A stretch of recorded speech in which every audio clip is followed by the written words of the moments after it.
Atenção, nós temos agora na nossa programação um ônibusinho e um violão com o professor Emerson Cassiano, professor da disciplina de Botânica Criptogâmica. Por favor, agora com vocês, Emerson Cassiano e o seu violão.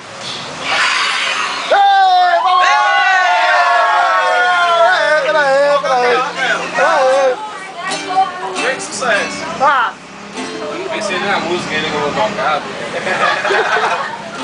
Eu fico tímido com esse negócio de câmera aqui. Sucesso! Rebola isso aí. Vai dar rebolê no carnaval.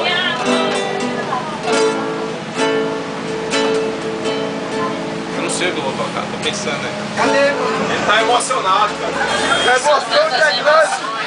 Soltando as emoções, a voz tá presa na garganta. Realmente foi uma aula de campo muito emocionante. Corremos risco de vida.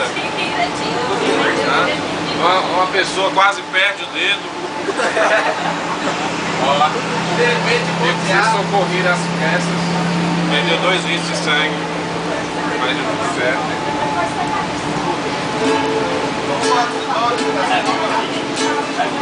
Bem mais que o tempo que nós perdemos.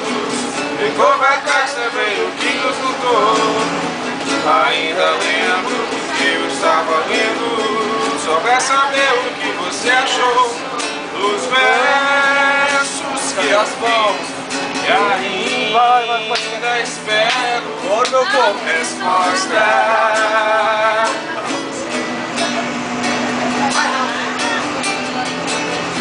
Desfaz o vento, bloquear por dentro esse lugar que ninguém mais pisou. Você está vendo o que está acontecendo?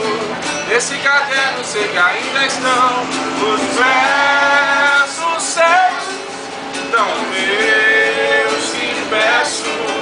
Os versos meus, tão seus.